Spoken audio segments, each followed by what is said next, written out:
também eu gostaria de agradecer às montadoras, a Scania, a DAF, a MAN, a Mercedes e também a empresa IC Transportes, por deixarem os seus veículos em exposição, e na hora do intervalo estão todos lá para conhecerem esses caminhões, né? Bom, dando continuidade, finalmente iniciaremos o primeiro painel, onde será apresentado o tema A necessária segurança jurídica dos instrumentos coletivos. Convidamos para compor a mesa o desembargador Dr. Roberto Nóbrega de Almeida Filho, do TRT da 15ª Região, que será o presidente da mesa e mediador do painel. O desembargador também é mestre em Direito pela Faculdade de Coimbra.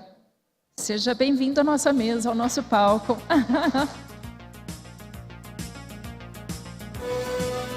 Convidamos também para compor a mesa como expositor o desembargador do TRT da 15ª Região, o Dr. Carlos Alberto Bosco, que também é professor universitário. Obrigada.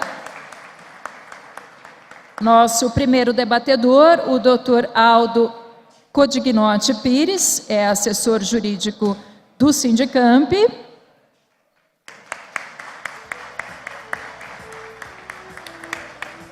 E para finalizar a composição da mesa, convidamos o segundo debatedor, o Dr. Osmar Ismael Rocha Hakim Júnior, assessor jurídico da FTTR-ESP.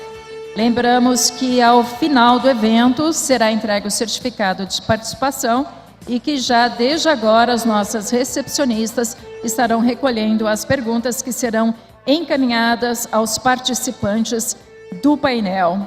Bom, iniciaremos esse painel passando a palavra para o presidente da mesa, o desembargador Dr. Roberto Nóbrega de Almeida Filho, para suas considerações, e na sequência haverá a apresentação do desembargador e professor universitário, Dr. Carlos Alberto Bosco. O tempo de duração do painel será de 1h40, dividido entre a apresentação, considerações do presidente da mesa e os debates. Dr. Roberto Nóbrega, por favor. Alô? Tá ok. Bem pertinho. Ok. Pode ser.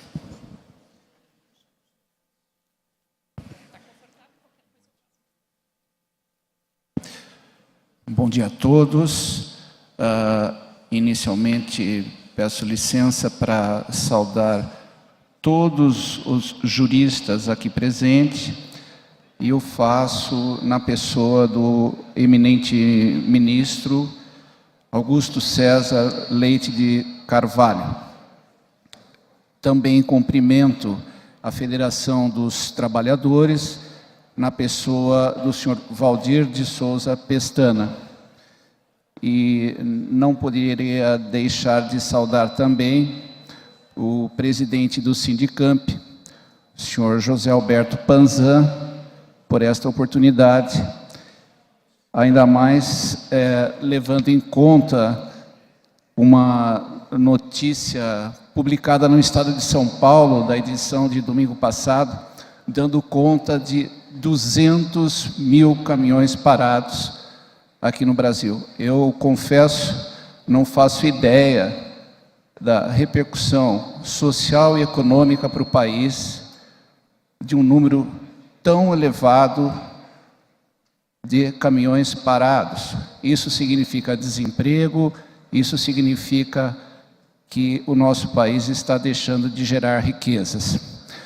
Muito bem, eu cumprimento também todos os integrantes aqui deste debate e peço paciência, porque depois da explanação do ministro Augusto César, eu sei que a nossa tarefa vai ser muito difícil, mas pretendemos ao menos manter o nível da palestra do senhor ministro. O nosso tema, muitíssimo oportuno, a necessária segurança jurídica dos instrumentos coletivos. Eu fiz uma rápida síntese, porque eu tenho certeza que o debate será muito enriquecedor. Ainda mais, nós podemos ter a sorte de contar com os dois assessores jurídicos, tanto da área patronal como da área dos empregados no transporte de carga. Muito bem. Toda a nação que preza pela democracia e pela livre iniciativa econômica tem por princípio fundamental o respeito à segurança jurídica, que deve ser preservada pelos três poderes. A segurança jurídica é um princípio que determina que o Estado deve garantir às pessoas físicas e jurídicas que não exercerá sua extraordinária prerrogativa político-jurídica impositiva de forma a sequestrar seus direitos fundamentais, como a liberdade, a propriedade privada, devendo sempre dosar, mas dosar muito bem os seus atos. Um país como o Brasil, que historicamente possui dependência de investimentos privados em praticamente todos os setores da atividade econômica, a insegurança jurídica afasta a iniciativa privada, impactando no crescimento econômico e na geração do bem-estar social.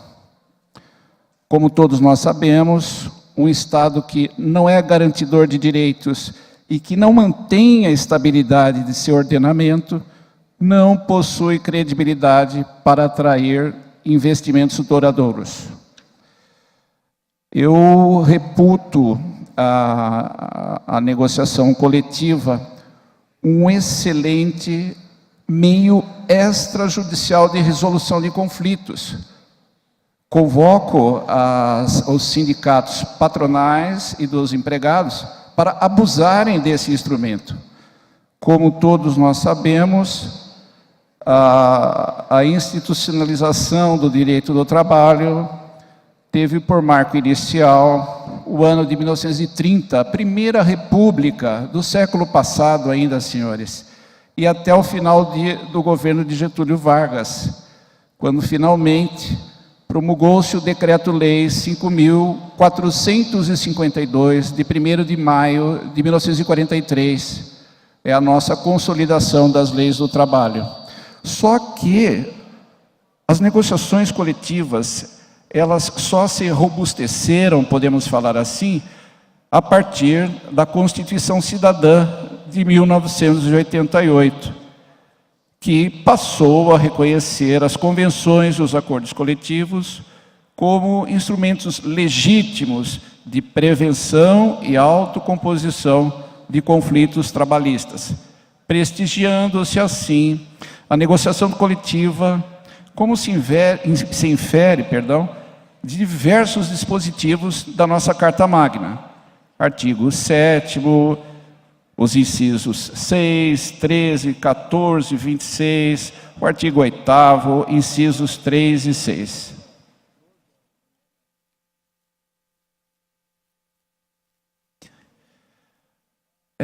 Não há dúvida que essa transição daquele modelo justrabalhista, essencialmente heterônomo, para outras normas marcadas pelo predomínio de normas de origem autônomas e, bem por isso, baseada na autonomia privada das categorias profissionais e econômicas, está a acompanhar a tendência mundial, como bem levantado pelo senhor ministro, do reconhecimento dos instrumentos coletivos estampados, por exemplo, nas convenções número 98 de 1949 e a 154 de 1981, ambas da Organização Internacional do Trabalho, às quais o Brasil já aderiu desde essa época. A importância dos instrumentos coletivos, nós podemos então verificar, além do comando constitucional, em diversos dispositivos da consolidação das leis do trabalho. O artigo 58, quando trata da duração normal do trabalho, em seu parágrafo 3º, ele estabelece que é possível, por meio de acordo ou convenção, estabelecer a forma e a natureza da remuneração, o tempo médio disponível pelo empregado. São as famosas horas de percurso. O artigo 58, também em relação ao trabalho em regime de tempo parcial, estabelece no seu parágrafo 2º a possibilidade de negociação coletiva. Da mesma forma, o 59, parágrafo 2º, o 71, no 154, que está inserido no capítulo da Segurança e Medicina do Trabalho,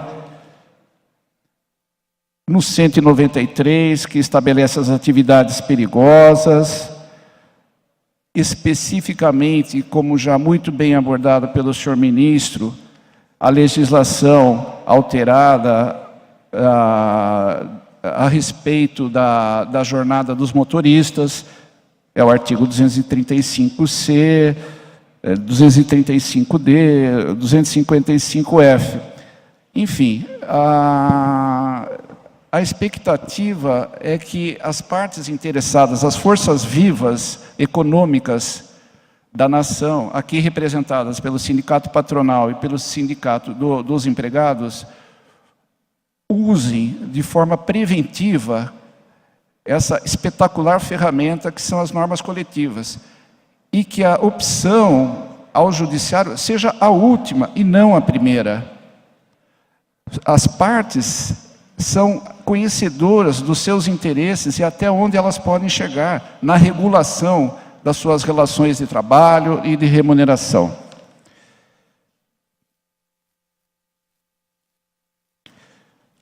Feito esse pequeno introito, essa pequena introdução, eu gostaria então de, inclusive para otimizar o tempo e para que o nosso debate seja o mais rico possível, a nossa troca de ideias, né? E pediria então que o desembargador Carlos Bosco fizesse a sua exposição. Com a palavra, Carlos Bosco. Eu pediria somente, por favor, que antes da gente começar com a sequência do Dr. Carlos, um pouquinho mais de silêncio para esse debate que é tão importante. Agora pode ocupar o seu lugar.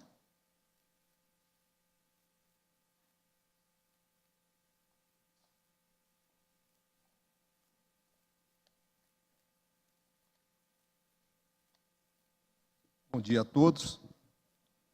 Inicialmente, eu gostaria de saudar, em nome de todos os operadores de direito, o nosso ministro Augusto César Leite de Carvalho, presidente da mesa, colega Roberto Nóbrega, meu particular amigo. Agradecer aqui o convite da minha querida amiga Tereza Astas de Miniani, da doutora Lisa. Não teve como fugir e me coloca numa situação absolutamente difícil, Tereza. Vi suceder o ministro na fala, acaba complicando e tornando ainda mais difícil a minha missão. Enfim, tentarei.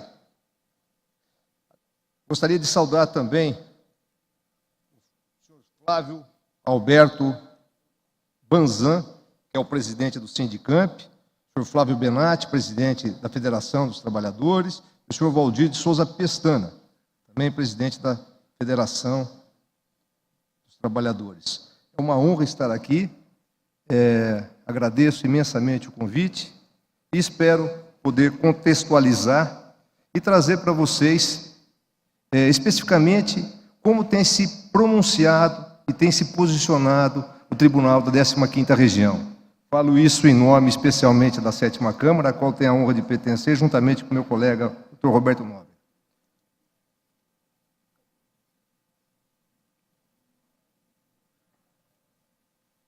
Bom, o tema que me propus, que me foi sugerido, foi a necessária segurança jurídica dos instrumentos coletivos.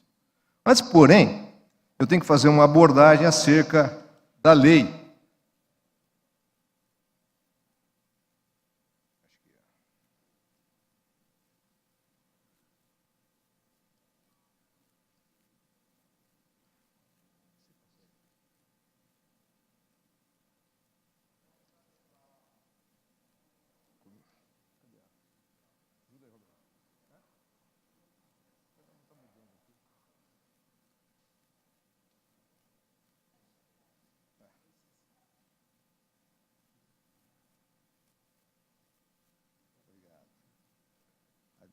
Agora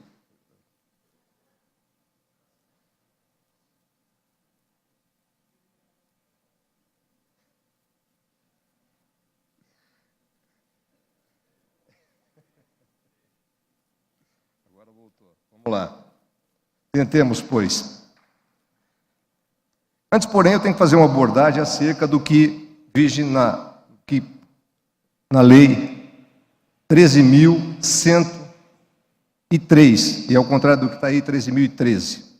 Ela passou a viger a partir de 17 de abril de 2015 e ela rege o trabalho dos motoristas. É interessante que pontuemos, porque são essas causas que normalmente nós enfrentamos no tribunal e é o que diz respeito. E antes de se efetivamente entrar na segurança jurídica dos instrumentos coletivos, é necessário abordar a lei vigente, que alterou alguns dispositivos da CLT, trazendo para uma realidade mais necessária e mais condizente com aquilo que precisa ser realmente observado. Revogou, portanto, dispositivos da lei anterior, que é a 12.619 de 2012, e também alterou alguns dispositivos do próprio texto da Consolidação das Leis dos Trabalhos. Gostaria também de colocar que essas são as ponderações que nós temos lá. Isso não representa que seja o entendimento maciço do tribunal. E é por isso que eu também faço essa questão de abordar da importância dessa segurança jurídica dos instrumentos coletivos. Mas nós chegaremos lá. O que é importante com o advento da Lei 13.103? Que o controle de jornada passa a ser um dever do empregador, não, portanto, um mero direito do trabalhador. Nós tínhamos o entendimento de que, por tratar-se de jornada externa, não havia a possibilidade do controle, consequentemente, tínhamos uma dificuldade imensa de podermos fazer uma jurisdição justa, outorgar o direito de uma forma justa. A partir, então, do advento tanto da Lei 12.619 como da 13.103, essa jornada passou a ser devidamente e especificamente controlada e sendo, portanto, um dever do empregador. Então, o empregador tem que implementar esse controle de jornada. A aplicação do empregador, nesse caso, pelo artigo 235 da CLT, passa a ser tanto do transporte rodoviário coletivo de passageiros, como do transporte rodoviário de cargas. Então, o que nós avaliamos? Nós vamos conferir realmente esse monitoramento, esses relatórios, essas fichas de controles, esses cartões de pontos, qualquer mecanismo que possa nos identificar qual realmente é a jornada produzida, para que nós possamos efetivamente aplicar aí o direito ao caso concreto. E o ônus da prova, nesse caso, então, passa a ser do empregador, nos termos do artigo 373 do Código de Processo Civil 2015, assim como da CLT no artigo 818. E nós simplesmente vamos aplicar, se o caso, a presunção da jornada contida na petição inicial, que admite prova encontrada, nos termos da súmula 338 do Colém do TST.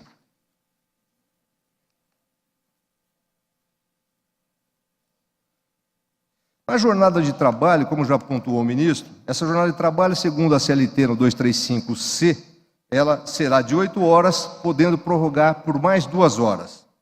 E pode até ser prorrogada por 4 horas, mas depende da edição de uma convenção ou acordo coletivo.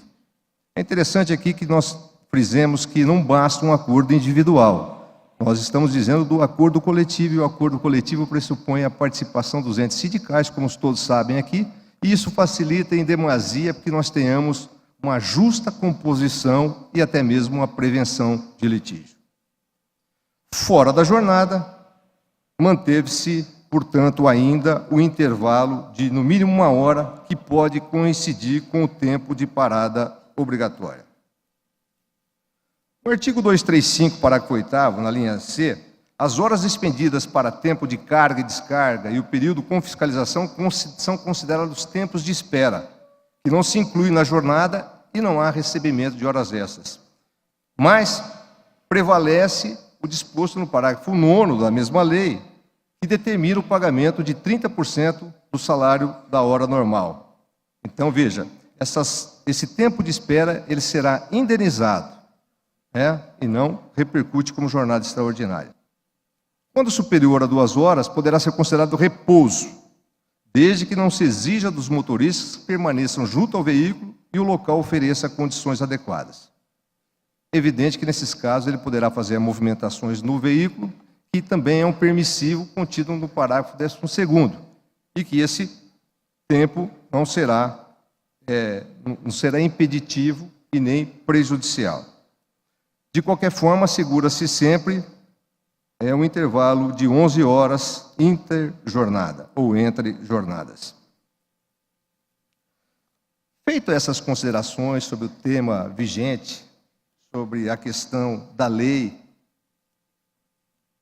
estou apanhando aqui efetivamente, mas eu já me encontro. Eu pergunto, há necessidade efetivamente dessa ordem jurídica para a regulamentação? Nós temos que levar em conta, sobretudo nós que operamos o direito, em casos que julgamos os processos que são submetidos. Eu pergunto, o Brasil não é um país inflacionado em termos de legislação? Realmente, a edição de lei por si só consegue regulamentar? Ela consegue trazer a paz social, a paz jurídica? E mais, não bastasse esse amontoado de legislações que nós temos, eu não digo só nesse caso, eu digo em vários outros que nós temos, não há uma padronização de julgamento, ou há? Digo isso, mais uma vez, embargador Nóbrega, porque há entendimentos em sentido A e há entendimentos em sentido B. E a lei? A lei traz uma regra geral. E ela precisa ser adequada à realidade. Como disse o ministro, não foi o ministro, foi o presidente do Sindicamp, é uma situação de Estado para Estado. Então, nós precisamos saber se realmente o texto legal é suficiente. E entendo eu que não. Então, qual a saída? A saída é que nós pudéssemos efetivamente implementar instrumentos coletivos aptos para prevenir, para resolver e pacificar conflitos. Evidente que, penso eu, e aqui declino a minha opinião particular, que o objetivo dessas convenções e os acordos coletivos são justamente trazer a realidade que cada agremiação enfrenta, para que se possa realmente, ao caso concreto, outorgar a melhor solução. E para isso, nós precisamos observar o quê? O princípio da segurança jurídica.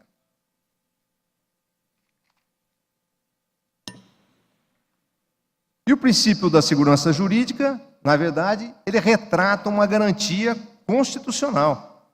Ele visa a garantia e a estabilidade e paz nas relações jurídicas. Também no direito do trabalho, onde o objetivo é a busca da paz social. Não é isso? Nós temos, então, que tentarmos prevenir o litígio. Assim, facilita e penso eu que possa trazer uma solução muito mais justa a todos os jurisdicionados. É aquela questão de se nós pudermos resolver antes de submeter o processo ao judiciário, seria uma situação extremamente vantajosa. Digo isso até em razão da própria interpretação do texto legal. Há alguns que interpretam de uma maneira e outros que interpretam de outra. E quem está com a razão?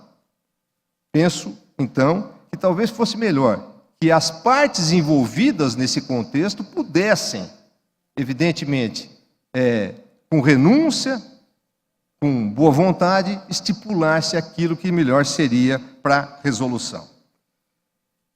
Eu vejo o princípio da segurança jurídica, então, como um pilar do Estado Democrático de Direito.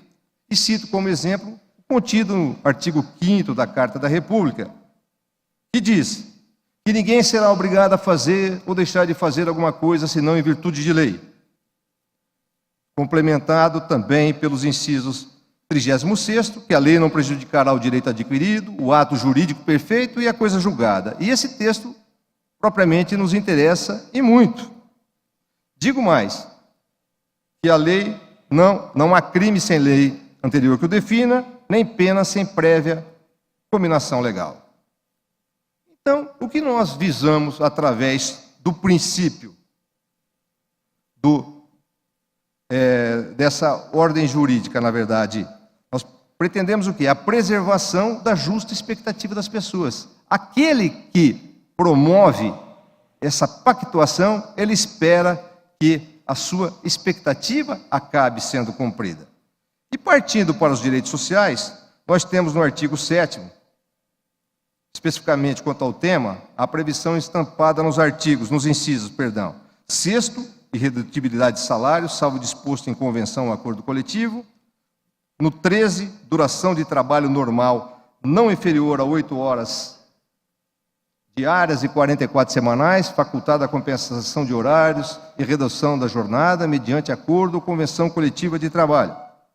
Também temos no 14, jornada de 6 horas para o trabalho realizado em turnos ininterruptos de revezamento, salvo negociação coletiva. E, especialmente, aquele em que reconhecemos as convenções e os acordos coletivos. Veja, então, que o legislador, o constituinte, ele colocou a necessidade de que nós reconheçamos as convenções e acordos coletivos. Então, presume-se que aquilo que restou devidamente pactuado pelas partes deve ser absolutamente validado.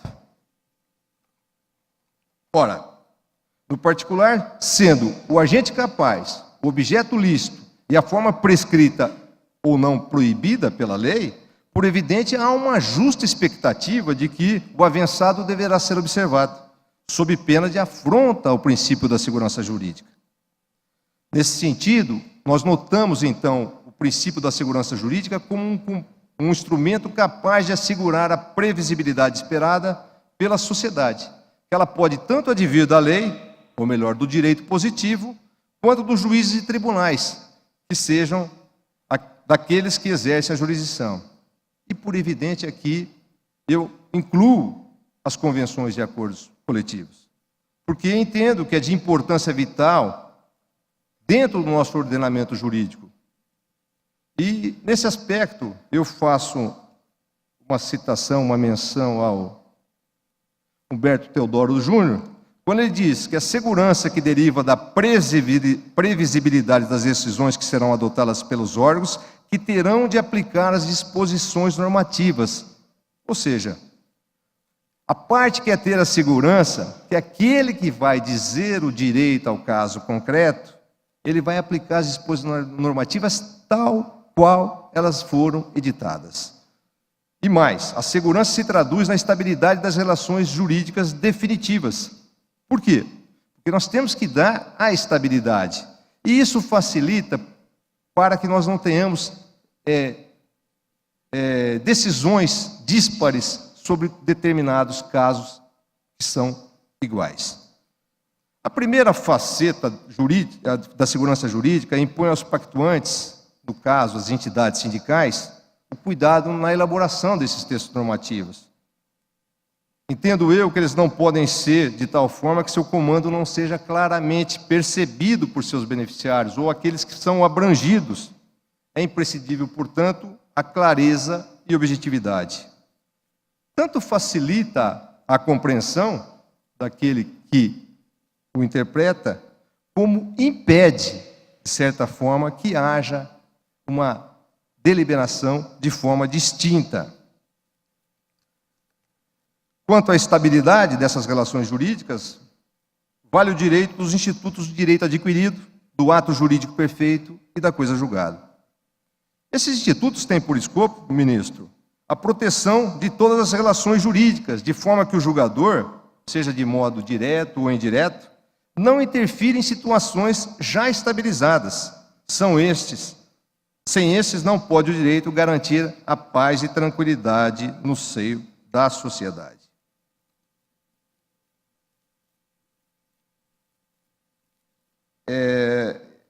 A segurança jurídica, então, ela não se configura apenas numa garantia do cidadão frente ao Estado.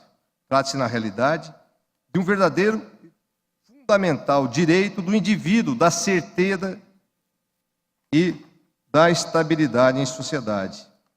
Portanto, eu trago a síntese de Canutilho para dizer que os indivíduos têm direito de poder contar com o fato de que os seus atos ou as decisões públicas concernentes aos seus direitos, posições ou relações jurídicas fundadas sobre normas jurídicas válidas e em vigor, se vinculem para os efeitos previstos e assinados por essas mesmas normas. O que eu quero aqui dizer?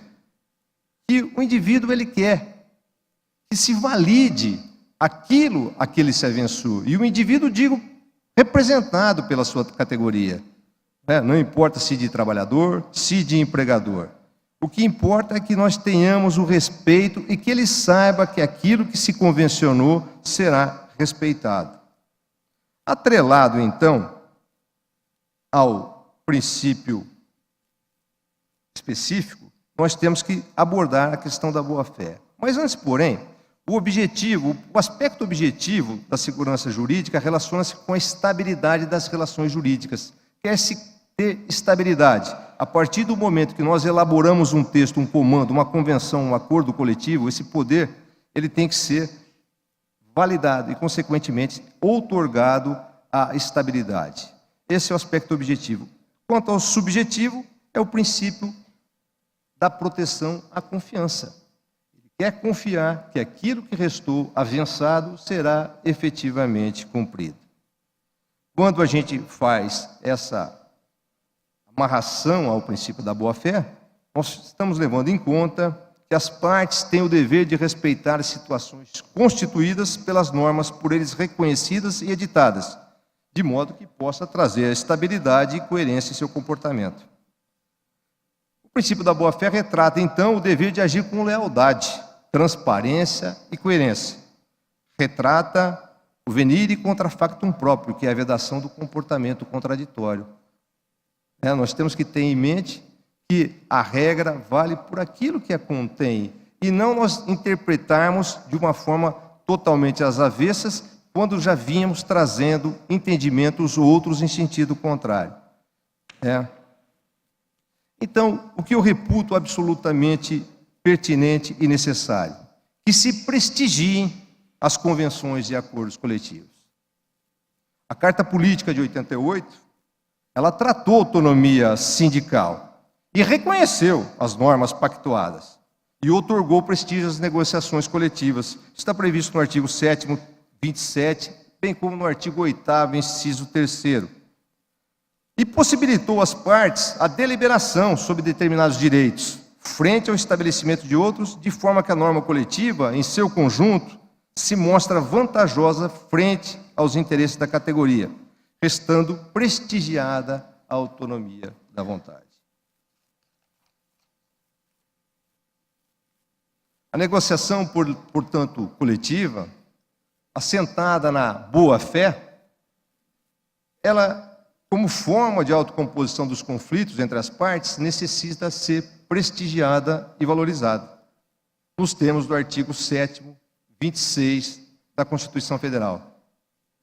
Eis que ela surge dentro de um contexto de concessões mútuas. E por que a necessidade de se observar as convenções? Por quê? E aí eu pergunto, quem mais do que os estipulantes para saber o que é interessante ou não para a respectiva categoria? Eu faço uma abordagem porque o texto do projeto de lei é extremamente interessante e bom.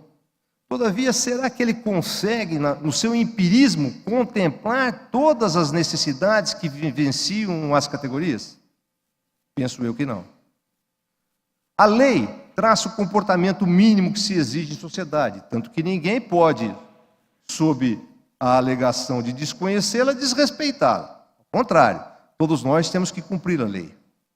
Mas melhor do que aqueles que pactuam, que têm realmente o discernimento de saber o que é melhor para a categoria, não seria isso uma uma questão extremamente importante. Veja que no projeto de lei, salvo engano, quando o ministro reproduziu o artigo 235, a linha O, se previu, no parágrafo único, que se observasse as convenções, na verdade, se observasse os acordos coletivos e depois as convenções coletivas. O que se visa com isso? Aplicar-se a especificidade. O acordo coletivo muito mais próximo da realidade de determinado segmento do que a própria convenção, mas que nós tenhamos sempre um prestígio às normas acordadas, às normas estipuladas e às normas que trazemos para serem efetivamente validadas. E nesse aspecto é por isso que eu reitero a necessidade de que tenhamos um texto absolutamente claro e preciso, para que isso não demande interpretação distinta e que possa comprometer a sorte daquilo que restou validamente contemplado.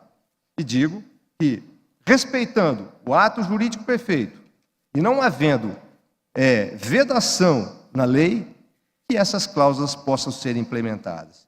Evidente que deve-se atentar para um fato extremamente importante e crucial. Trata-se do equilíbrio nessa avença, porquanto a representação é paritária. As partes ajustam o que melhor representa os anseios de ambas, em condições de igualdade, com mútuas concessões. Aqui, devo deixar claro que não se trata daquele sindicalismo, tanto de um lado quanto do outro, de omissão, mas de atuação, de busca de uma situação que melhor a tenha e que se enquadre dentro do perfil daquilo que se busca para os seus associados e todos aqueles que pertencem ao ente. Enfim. A lei traça, como eu disse, o mínimo de garantias, e as convenções e os acordos são aptos a verificar o que melhor se enquadra na realidade de cada categoria. E reitero, portanto, que essa representação sindical seja sólida em ambos os vértices. Só assim é que nós, com tranquilidade, podemos julgar e validá-las. Quando chega submetido ao crivo do judiciário, e aqui já não se julga sozinho, é preciso validar. E vamos validar o quê? Essa cláusula realmente ela contempla os anseios das classes que a estipularam? Sim. Qual razão, então, de nós sonegarmos vigência a ela? Muito melhor do que a lei. Por isso que talvez a solução para se pacificar conflitos, para se conceder o direito real e necessário àquela parte, sejam essas composições, esses acordos e essas convenções coletivas. A preocupação, ela surge naturalmente. Vai se validar simplesmente o acordado sobre o legislado? É essa a questão? Não, não é essa a questão. Não é simplesmente nós ignorarmos o texto legislado. Não. A lei, ela traça o mínimo. Tanto é que eu sempre disse isso nas oportunidades que tive, de dizer assim, para o operador do direito do trabalho, não basta o conhecimento só da lei. Se ele quer pontuar algo específico sobre determinada categoria, ele tem que buscar as convenções existentes, saber de onde surgiu, e os acordos específicos que possam ter sido formatados nessa situação, para que ele possa realmente ter uma noção exata. Então, veja, quando se prestigiam as convenções, os acordos coletivos, não se está tentando superar o texto legal, nem sonegar-se direito. Está tentando, sim, adequar-se ao mais justo, ao necessário e àquilo que mais se aproxima do anseio de determinada categoria.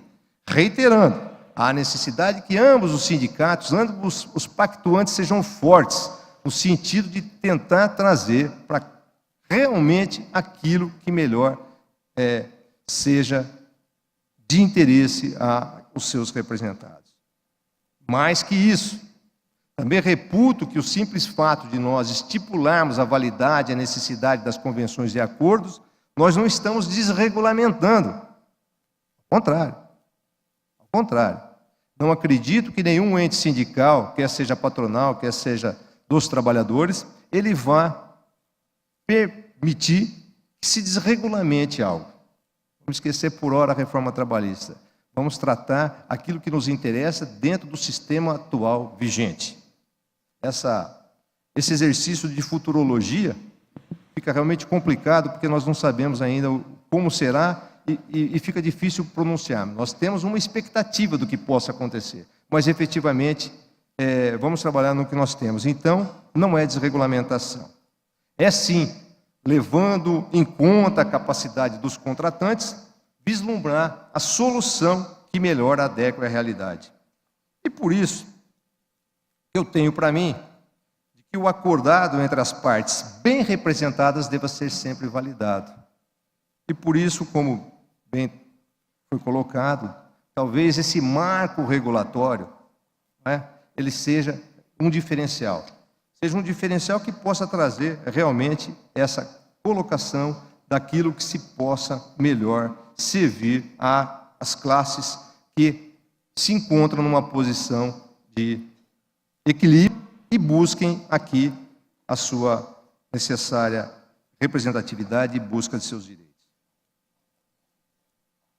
Portanto, nesse aspecto, eu gostaria de, mais uma vez, reiterar a necessidade de observância das convenções, dos acordos coletivos, como forma de prevenir e solucionar os litígios.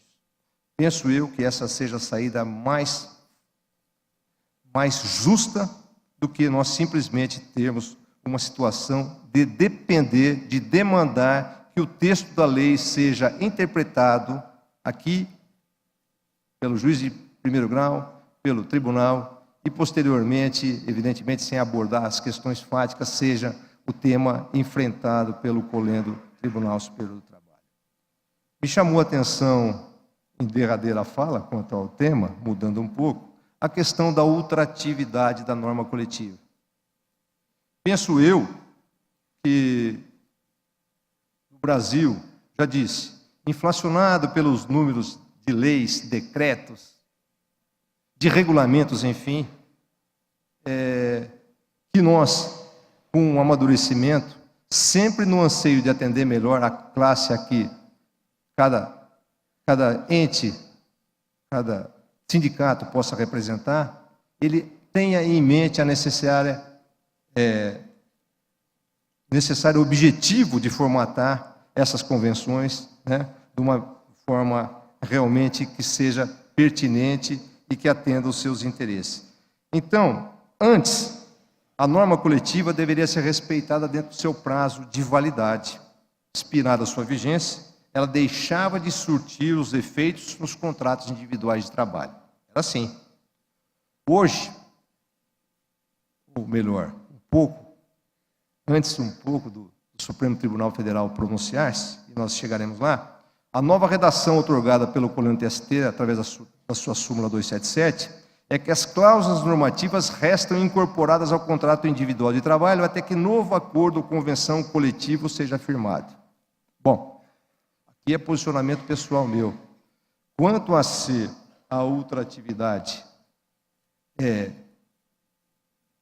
prejudicial ou não, eu devo dizer que num país onde nós chegamos próximo a 14 milhões de desempregados, talvez seja melhor que nós possamos, como bem posicionou aqui o presidente Fernando da Silva Borges, não ficar puxando muito de um lado ou do outro, que a corda pode arrebentar e ninguém levar nada.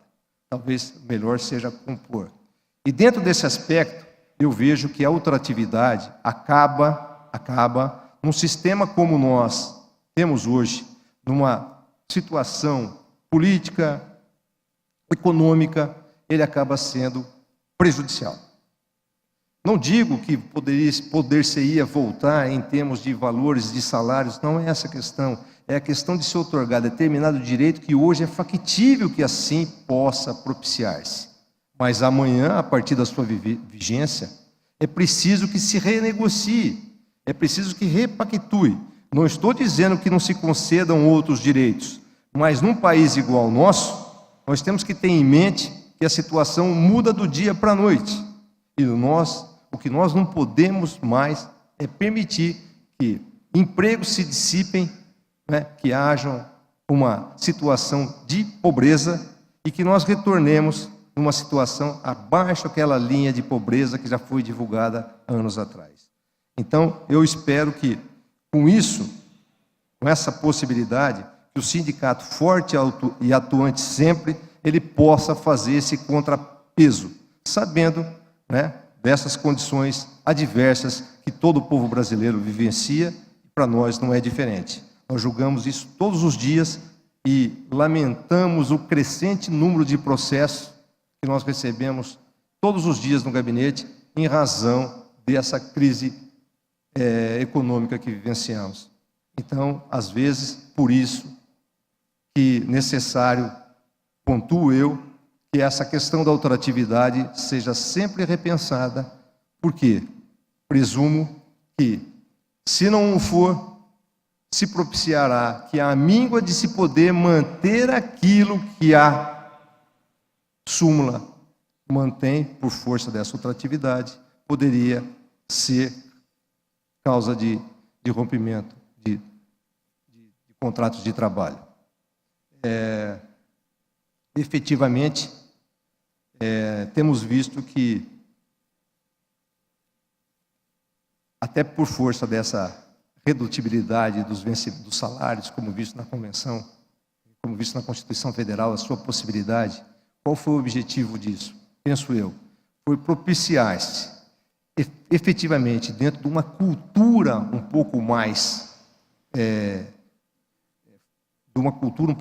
concedida, de um conhecimento mais outorgado, que nós pudéssemos chegar ao ponto de falar, olha, ao invés dessa empresa A, dessa empresa B, fechar os postos de trabalho, que nós, por determinado período, pudéssemos validar uma negociação.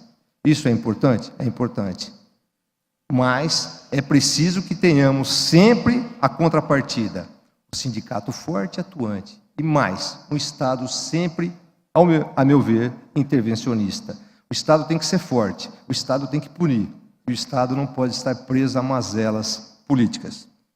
Então, eu digo isso porque, na arguição de descumprimento de preceito fundamental, o excelso Supremo Tribunal Federal concedeu uma liminar, através do ministro Gilmar Mendes, para suspender todos os processos que tratam da matéria em referência dos efeitos das decisões judiciais proferidas pela Justiça Especializada. Portanto, todos aqueles processos que demandam essa compreensão da matéria, eles estão suspensos. E há os argumentos que nós podemos enfrentar numa outra oportunidade. Concluindo, eu digo então que a ultratividade ela é exceção, ela não deve se tornar uma regra. E no direito coletivo do trabalho não se verifica a situação de assimetria de poder presente nas relações individuais do trabalho. Consequência é que a autonomia coletiva de vontade não se encontra sujeita aos limites que a autonomia individual. Há um equilíbrio pela representação paritária. E para que nós possamos ter uma convenção forte, um acordo forte, nós precisamos implementar essas representações e que sejam observada essa paridade. Porque somente assim nós poderemos assegurar a questão da segurança jurídica aos instrumentos coletivos. E aqui eu encerro o trabalho, me colocando à disposição de eventuais esclarecimentos e questionamentos. Muito obrigado a todos.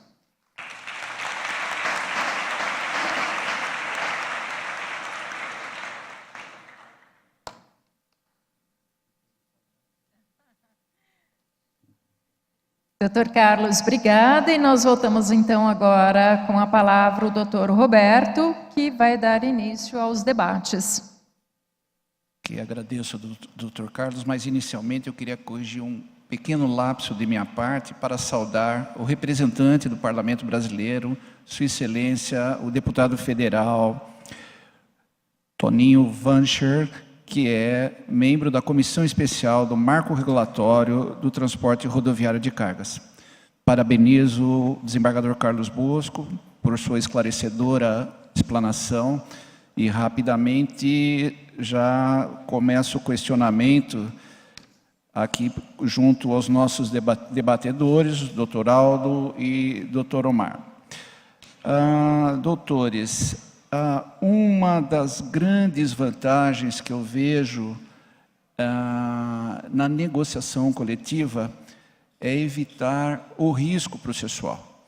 Gostaria de saber de Suas Excelências o que acham a respeito disso, enxergando a negociação coletiva muito mais além do que ela está codificada, mas sobre aquele aspecto de ser um excelente meio extrajudicial de resolução de conflitos. Por que isso? Porque o judiciário como um todo, ele não tem capacidade de atender todas as demandas possíveis e imagináveis que possam acontecer numa relação laboral. Diante disso, pediria então a opinião do Dr. Aldo a respeito dessa situação. Bom dia a todos. Eu acho muito importante realmente que isso seja validado. Agora, nós negociadores, qual a dificuldade que nós encontramos? Geralmente, nós negociamos a convenção em bloco, não é em cláusula específica. Nós negociamos uma totalidade de cláusulas, onde existem concessões de um lado e de outro. O que eu vejo geralmente acontecer?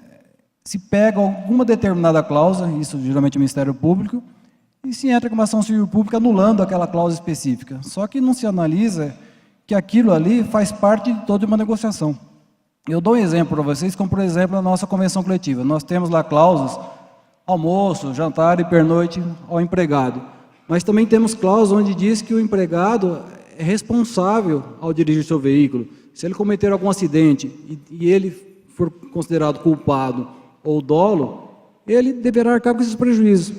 E recentemente, na região de Ribeirão Preto, nós tivemos anulado uma cláusula dessa de convenção coletiva porque se entendeu que não, que isso é risco do negócio e não poderia o empregado indenizar esse prejuízo à empresa. Então é fundamental que se dê valor às negociações. Nós entendemos assim, que é necessário que exista com essas negociações para que diminuam esses conflitos. O meio importante que eu considero também é a comissão de conciliação prévia. O que vem acontecendo?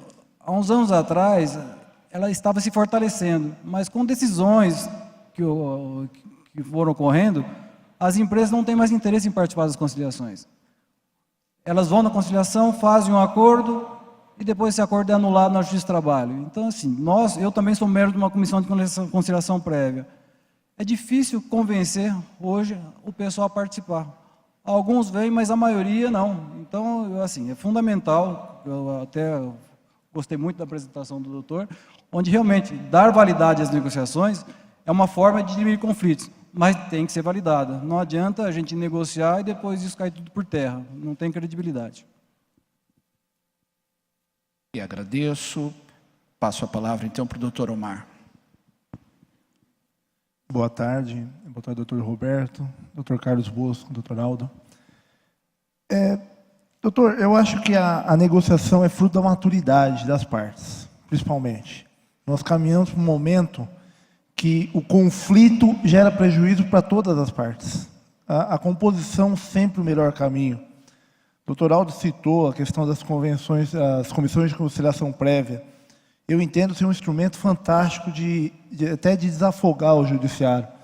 Só que os entes sindicais, profissionais, econômicos, sentem muita insegurança na questão de uma elaboração de uma comissão de conciliação prévia, pelas responsabilidades que teríamos.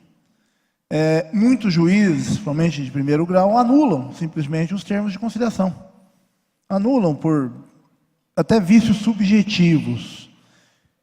Entendo sim que os sindicatos devem fortalecer, criar mecanismos de prevenção, tornar, por exemplo, a negociação coletiva o mais transparente possível. Eu acho que isso é uma premissa básica. Trazer o trabalhador realmente, esclarecer, promover assembleias e deixar tudo claro. Eu acho que essa premissa que parte de uma negociação coletiva é essa, principalmente do sindicato obreiro.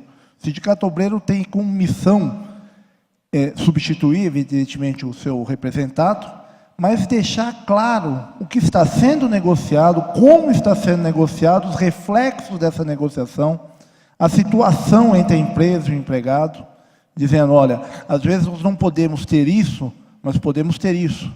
Até o doutor Bosco citou muitas vezes até trechos do recurso extraordinário do Supremo, aqueles paradigmáticos de 2015 e 2016, o 590, 415, e agora esse de 2016, sobre a relatoria do ministro Teori, o 895, 759, que exatamente preconizou essa autonomia das vontades, desde que seja negociação pautada pela boa-fé, pelo bom senso, pela razoabilidade, ela tem que prevalecer, ela tem que ser prestigiada.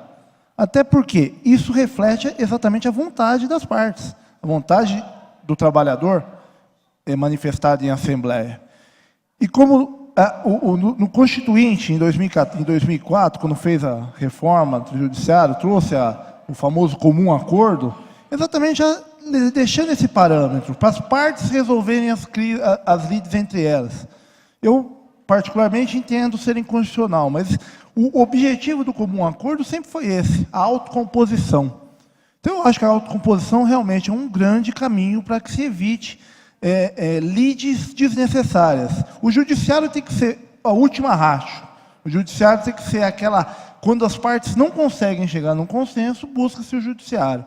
Mas se há a possibilidade ainda de discussão, acho que ela deve ser sempre prestigiada. Mas o que nós temos, o doutor Aldo frisou muito bem, é a insegurança, muitas vezes, de algumas negociações, até por caráter subjetivos, aí entram ideologias, entram históricos, de serem anulados. Eu vou citar só, por exemplo, até de um outro segmento do transporte, não é o transporte de carga, o transporte de passageiro. O artigo 71, parágrafo 5º da CLT, que traz o fracionamento de intervalo no transporte coletivo urbano. Eu já tinha até súmula do TST nesse sentido. E depois, com a Lei 2.619 e 3.103, houve essa possibilidade. O Ministério Público do Trabalho, até hoje, ele é contra. Ele entra com ações anulatórias, promove TACs com empresas de transportes urbanos, para evitar esse fracionamento. Então, o sindicato fica inseguro, certo? Mesmo havendo lei, mesmo havendo até matéria pacificada na jurisprudência, de firmar acordos nesse sentido. Por quê? Porque ele, às vezes, num acordo desse, com uma boa-fé, vai gerar dano tanto para o sindicato como para o trabalhador. Agradeço, doutor Omar, pela crítica muito bem colocada, dessa intervenção estatal que absolutamente não teria sentido de existir, tendo em vista a comunhão de interesses dos interessados, tanto da área patronal como dos empregados. Continuando fazendo agora apresentando uma questão para o Dr. Carlos Bosco. Dr. Bosco, a reforma trabalhista que está no horizonte, parece que próximo ou remoto, agora não sei bem, um dos temas mais destacados, pelo menos pela mídia, tem sido a prevalência do negociado sobre o legislado. Mas eu pergunto para Sua Excelência, isso não seria um sinal contrário, tendo em vista que é de etiologia constitucional a validade das negociações coletivas? Afinal de contas, é um ato normativo, é fonte de direito formal do direito do trabalho, os atos normativos oriundos das negociações coletivas. Isso, afinal, é necessário? Já tem a previsão constitucional? Eu, voltando só um pouco quanto ao tema, eu reputo que o grande problema do Brasil seja a cultura. Nós temos um problema cultural muito grave. Então, na medida em que as comissões de conciliações prévias não foram suficientes para atingir o fim a que elas foram editadas. A ideia foi boa, mas não conseguiu atingir-se. Coloco ainda que, para efeito dessa representação paritária, desses acordos, dessas convenções, é evidente que os trabalhadores têm que ter ciência efetiva daquilo que está sendo discutido. É evidente que as assembleias devem contemplar todas aquelas matérias que serão elencadas para que se possa formatar um modelo que seja principalmente justo para os aderentes, para aqueles que estão convencionado. Quando Vossa Excelência pontua com relação ao acordado, ao pactuado sobre o legislado, efetivamente não haveria necessidade.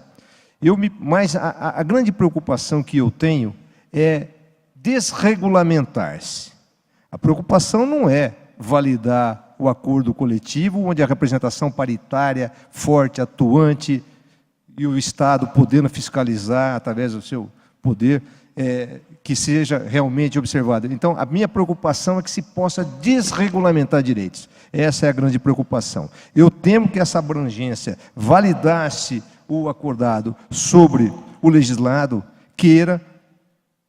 tenha por objetivo imiscuir-se aí naquilo que a lei, ou pelo menos a lei, traçou de benefício mínimo. Aquilo que estipulou-se, olha, o intervalo entre a jornada tem que ser de, no mínimo, 1 hora. Eu reputo que, se permanecer de uma forma que possa simplesmente validar-se aquilo que se acorda, sem que haja um efetivo controle, e reitero, sem que haja um aprimoramento nessas relações entre sindicatos, que eles possam realmente serem fortes e brigarem pelos seus direitos, evidentemente que com mútuas concessões, eu reputo que possa ser realmente uma situação extremamente nefasta. Mas, evidentemente, que não necessitaria, na minha opinião, de haver a previsão, não é? Porque realmente já existe, e essas convenções pressupõem que sejam realmente acordadas e, como tal, validadas, porque representam e devem representar os anseios da massa de trabalhadores ou da massa da categoria econômica que a representa. É isso. Obrigado. Que agradeço. Agora... Doutor Roberto, desculpa só interrompê-lo. Gente, quero lembrá-los que as perguntas estão abertas, até para que a gente consiga enriquecer ainda mais esse debate. As perguntas estão abertas, é só entregar naquele papelzinho e entregar para as recepcionistas, que elas entregam aqui para a gente, e a gente entrega, então, para os integrantes da mesa. Por favor, prossiga. Ok, estamos então abertos para os questionamentos. Voltando agora aqui para os nossos assessores, que acho que são muito bem qualificados para discutir especificamente a questão da alteração na legislação consolidada, inicialmente pela 12.619, com a redação dada pela 13.103/2015. Eu gostaria de saber dos senhores, então, quais pontos, no entendimento de vossas senhorias, que necessitam ou carecem de modificação, inicialmente com o doutor Aldo. Primeiro ponto, eu vejo o tempo de espera. Essa questão de movimentar o veículo durante o tempo de espera é complicado. Eu acho que isso tem que ser resolvido de imediato, e o marco regulatório, pelo que eu vi, venha resolver esse problema. Isso não pode continuar, porque nós já estamos vendo julgados onde condenam. Não adianta o empresário achar que está cumprindo uma legislação e que aquilo está tranquilo, que não está. No final, ele vai ter uma condenação que ele não imaginava que existia, que é o famoso passivo trabalhista. Outro ponto também que está sendo debatido aqui é sobre a questão das 4 horas extras, que através de convenção coletiva é possível. Na convenção coletiva aqui de Campinas, como também já foi debatida a nível estadual, existe essa cláusula. Só que essa cláusula existe vários condicionantes. Não é automática a aplicação disso. Você tem, por exemplo, uma área de risco, onde um caminhão está passando, o motorista passando por uma área de risco. Ele não pode parar ali. A jornada dele está terminando, mas tem que ceder um pouco, tem que chegar. Então, é possível. Por exemplo, aqui ele está em Jundiaí, o final da jornada dele está próximo, mas ele quer chegar na sua residência. Então, é possível, por que não deixar que ele chegue na sua residência? Então, é assim, é necessário que tenha alguma liberdade. Aqui o Sindicato de Campinas também, o que ele faz, nós queremos assim, para melhorar. Além de estar na convenção coletiva, é obrigatório um documento que chama termo de adesão, para validar essa cláusula. Então, não é automático. O Sindicato de Empregados vai lá, verifica quem é a empresa, se aquela empresa é uma empresa idônea, e se pode ser aceito esse documento. E ao implantar essas 4 horas, ele também condiciona o pagamento de jantar.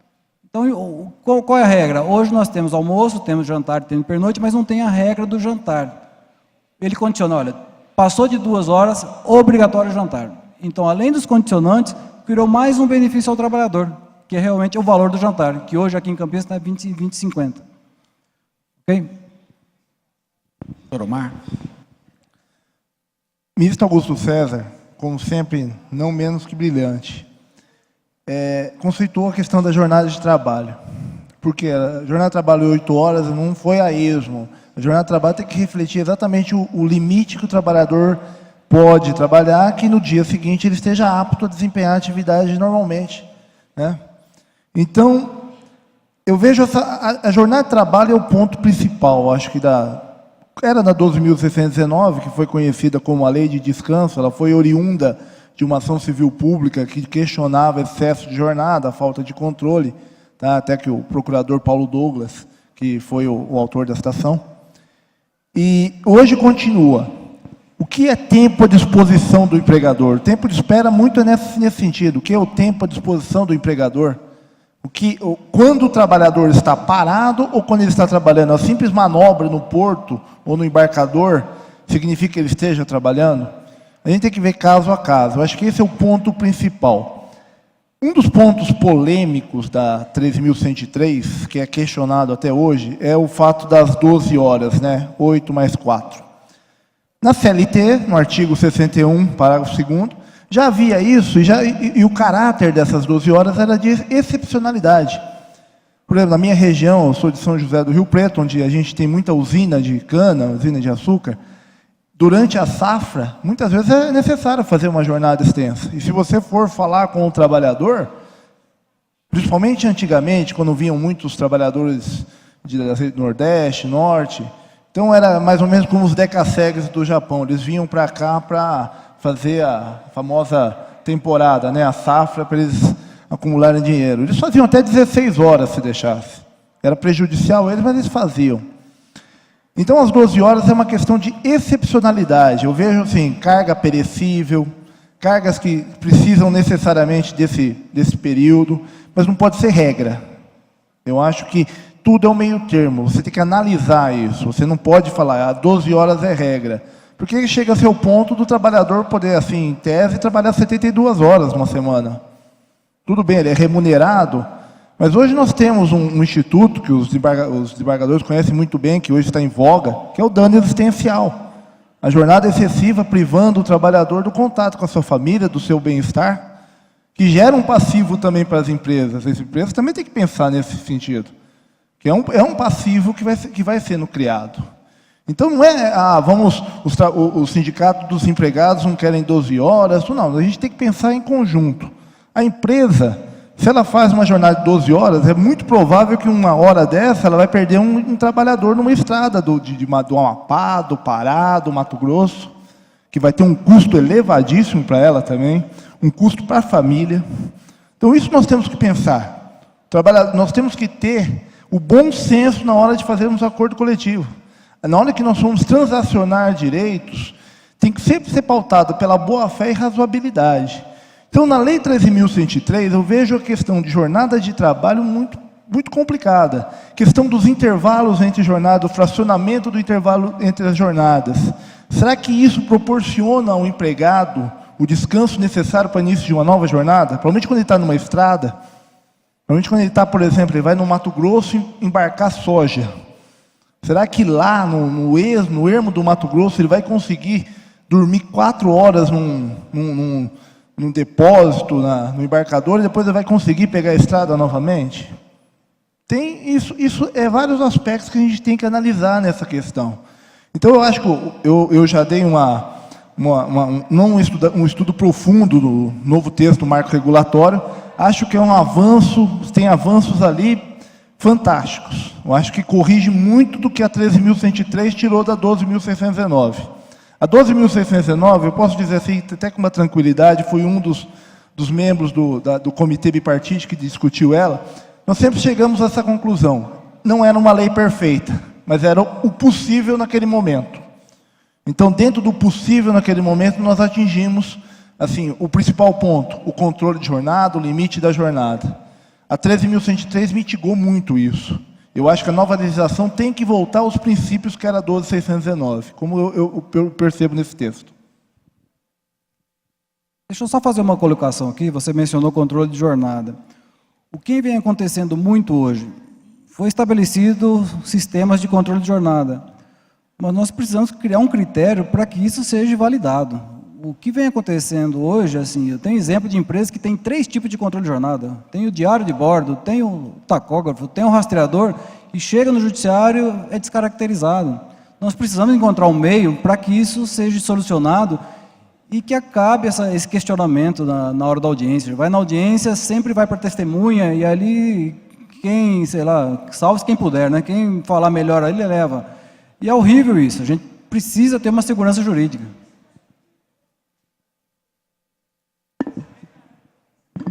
Por enquanto, sem perguntas da distinta plateia. Então, nós continuamos aqui com os nossos debatedores. Doutor Carlos Bosco, você viu que a crítica foi realmente contundente.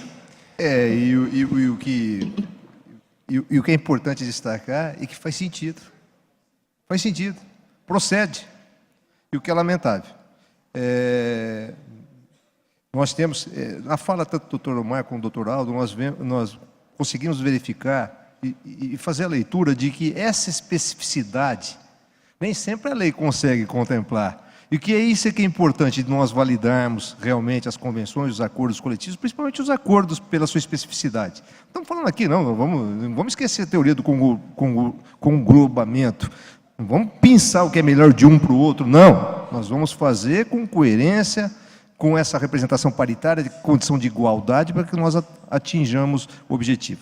Agora, com relação a esses controles efetivos, que se padronize, que tenha um controle efetivo, que esse controle seja validado quanto representar realmente, olha, não tem nenhum óbice, não tem nenhuma nulidade, não tem nenhuma eiva de nulidade. A parte suscitou essa questão da falsidade documental? Não, a rigor ele tem que ser validado. Eu não digo a questão da primazia da realidade, nós não estamos discutindo isso, nós estamos discutindo o seguinte: existe o controle efetivo? Existe. Era esse o controle? Era. Então, em tese, tem que ser validado. Evidentemente que temos que fazer mecanismos que possam ser, na menor, né, em oportunidades talvez extremas, serem invalidadas por algum defeito, mas eu penso que um controle via satélite, ou o próprio diário de bordo, né, deva a rigor ser validado. É como eu interpreto. Eu concordo, acho que o controle de jornada hoje é fundamental, desde a 2619. Nós temos que pensar uma coisa. O controle de jornada, por exemplo, mais confiável seria aquele controle via satélite, digital. Mas aí entramos numa seara. Nem todos os transportadores possuem condições de ter tal sistemas. Nós temos que ver, por exemplo, no interior do país, há muitas pequenas transportadoras, há muitas pessoas que têm um caminhão e contratam um empregado. Esse ainda vai na papeleta. E é complicado, o motorista, ele tem que cuidar do caminhão, ele tem que cuidar da carga, ele tem que se preocupar com roubo de carga, ele tem que se preocupar onde ele vai parar, onde ele vai ficar, a hora que ele vai chegar na carga. A última coisa que ele vai se preocupar é anotar a papeleta. Na prática é isso. A última coisa que ele pensa é de marcar exatamente a hora que ele começa, a hora que ele almoça, a hora que ele volta e a hora que ele termina. Normalmente, muitas vezes, vem o horário britânico, que os doutores sabem muito bem que na Justiça do Trabalho já entra contra o empregador. Então, essas particularidades de controle de jornada nós temos que pensar também.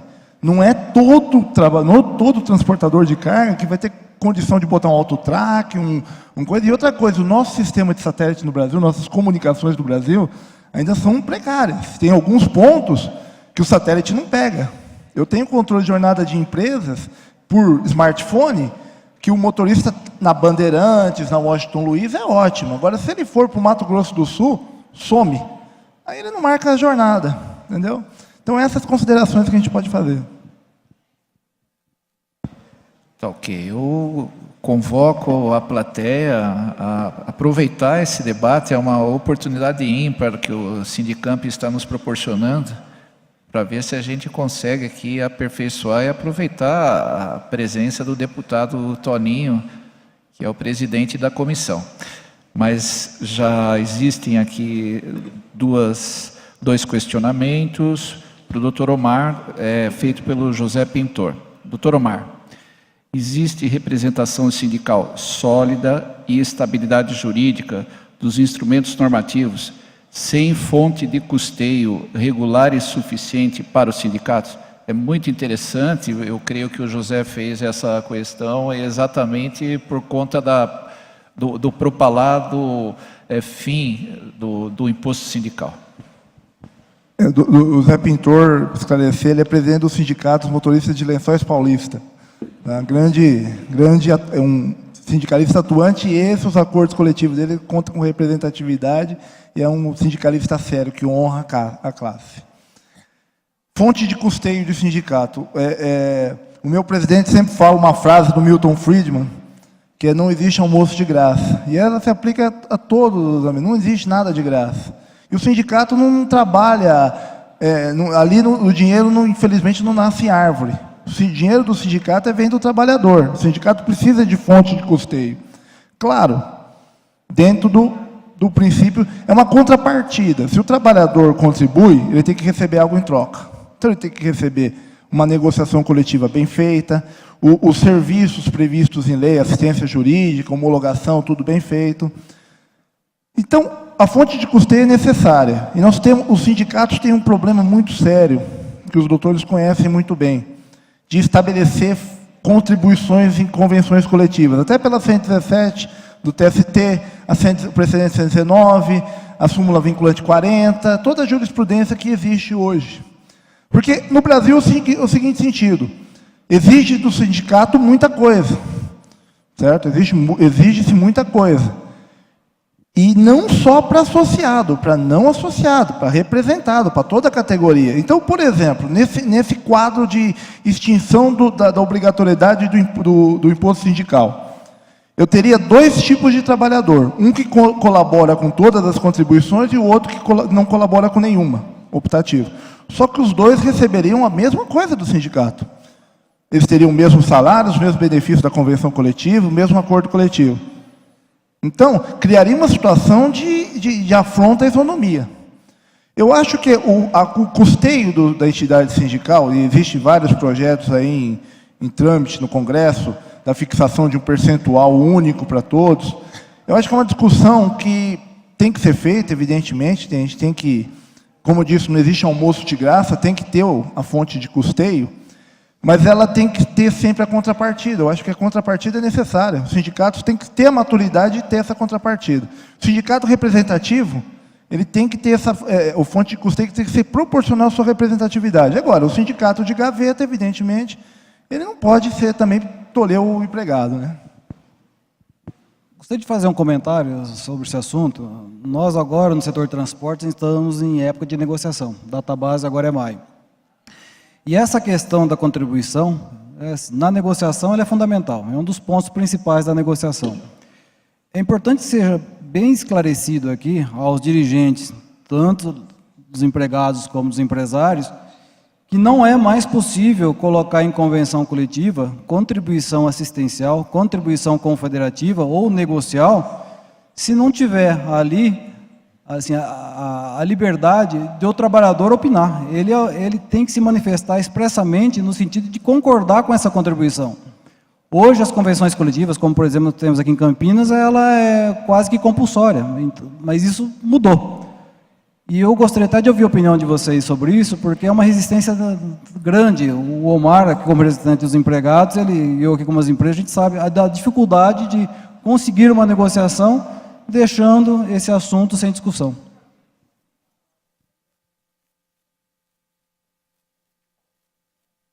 Bom, de minha parte, o que me toca, e aproveitando a ideia do ministro Aloysio da utopia, para mim o ideal seria que não existisse o imposto sindical e que o custeio dos sindicatos fosse exclusivamente pelos seus associados. Utopia, lógico, estamos no Brasil, nós temos que levar em consideração o quadro social e econômico, mas a utopia, eu acho que a representatividade seria muitíssimo maior. Utopia. Posso eu? Dr. Bosco. Continuando nas discussões que nós pautamos todos os dias, né, doutor Roberto? Não seria diferente aqui e agora. Eu devo dizer que, aí colocando um pouco mais de fogo nessa palha, na minha ótica, levando-se em conta essa necessidade de implementarmos as validades, as convenções coletivas como um todo, o acordo coletivo, eu já entendo que nós tínhamos que passar por uma reforma sindical. E a reforma sindical, ao contrário de inibir essa contribuição, esse imposto sindical, ela passaria pelo pluralismo sindical. É o quanto eu pontuo que eu acho que poderia resolver, até para que nós tenhamos, sim, um sindicato que represente, tanto de um lado quanto do outro, o melhor anseio da categoria. Devendo frisar, uma vez mais, como eu já tive a oportunidade de fazer, que nós temos vários Brasis, e não apenas um.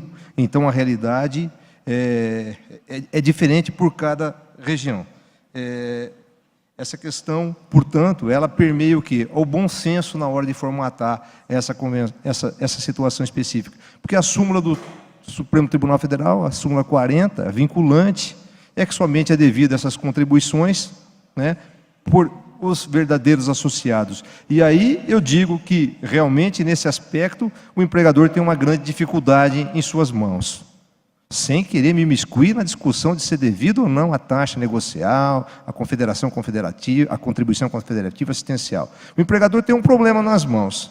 Antigamente ele fazia porque prevê a convenção coletiva que ele tenha que descontar. Ele desconta e repassa. E aí ele é chamado a repetir esse valor. Então, realmente, ele fica numa situação absolutamente difícil que precisa ser avaliada. Que agradeço, doutor Bosco. Nós vamos para a última pergunta, infelizmente, tendo em vista para otimizar, aproveitar ao máximo esse simpósio, e teremos os painéis da tarde que também serão excelentes, enfim. Essa é do doutor Fábio para o doutor Omar. Doutor Omar, a ultratividade não preserva o princípio da inalterabilidade do contrato de trabalho em prejuízo do trabalhador?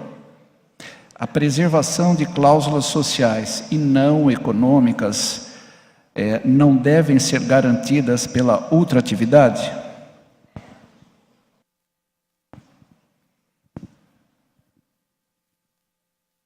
Eu acho que a ultratividade, eu sempre falo que é uma faca de dois gumes. Por um lado, você tem aquela questão da proteção do trabalhador, de verbas que se incorporam, direitos que se incorporam ao contrato de trabalho, e por outro, você pode ter aquela questão já está valendo, eu não preciso negociar. Né? Então, é uma faca de dois gumes. A gente tem que sempre ver, a gente sempre presume a boa-fé.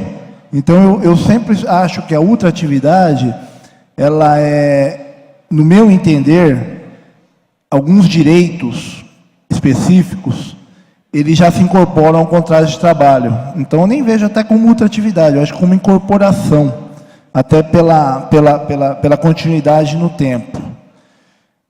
O ideal sempre é você, periodicamente, você rever a convenção coletiva, até porque essa questão de situações, hoje nós estamos discutindo até questão de reajustes salariais. Fixamos, todo mundo está mandando a pauta agora, data base 1º de maio, pedindo inflação, aumento real. A inflação, esse mês, o acumulado, deu 4%. Mas todos sabem que aconteceram alguns episódios políticos esses dias, o dólar já foi a 3,40. A gente não sabe, por exemplo, se no mês que vem a inflação vai estar nesse patamar, se ela não vai estar avançado.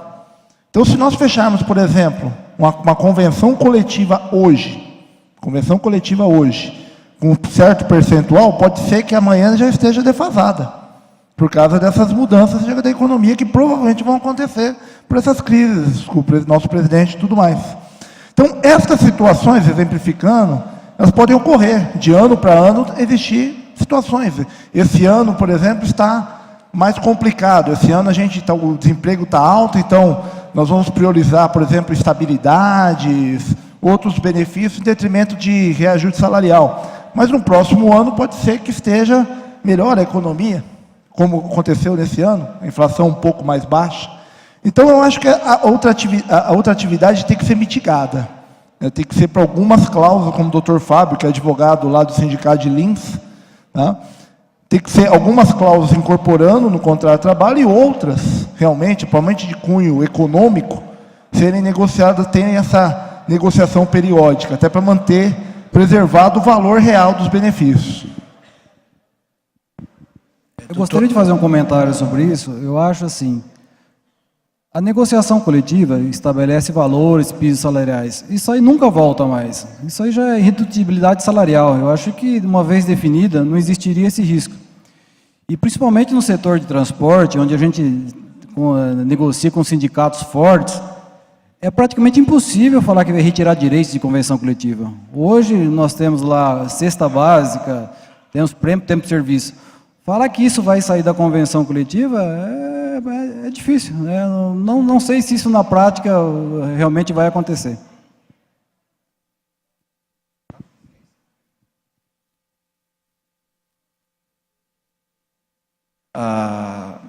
Tendo em vista, estamos premidos pelo horário, então eu encerraria esse painel, não sem antes agradecer mais uma vez essa oportunidade única proporcionada pelo Sindicamp, na pessoa do seu presidente, José Alberto Panzan, em que o Estado está aqui representado por dois poderes da República, o Poder Judiciário Federal do Trabalho e o Parlamento Brasileiro, junto com a sociedade civil organizada.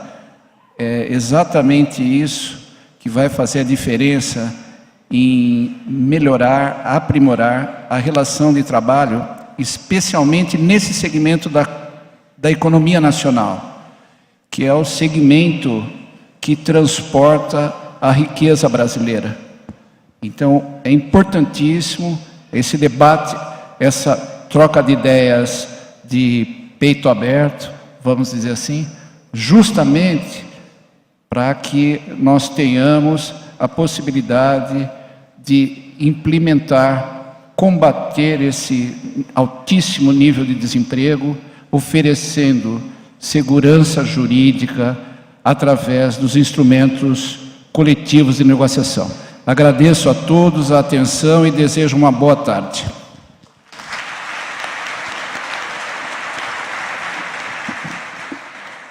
Bom, nós temos aqui mais um bolinho, quase uma dezena de perguntas, e depois nós veremos como é que o Sindicamp vai responder isso da melhor forma possível e como isso será feito também.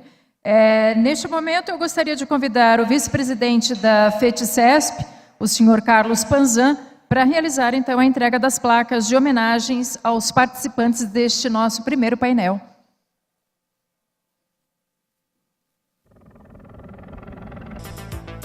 Primeiramente, começamos com o desembargador Dr. Roberto Nóbrega de Almeida Filho, do TRT da 15ª Região.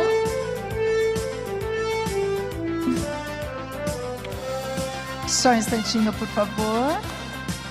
Essa primeira placa é do Dr. Roberto. Dr. Roberto, muito obrigada pela participação nesse 10º seminário do Sindicamp.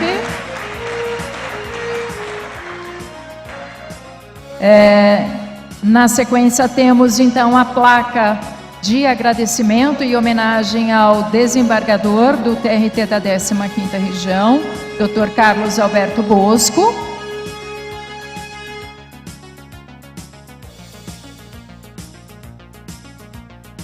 Obrigada, doutor Bosco, pela participação no nosso 10º Seminário Trabalhista.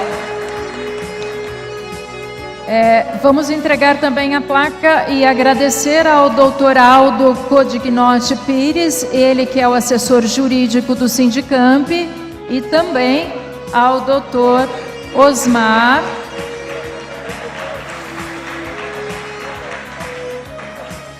Obrigada, doutor Aldo.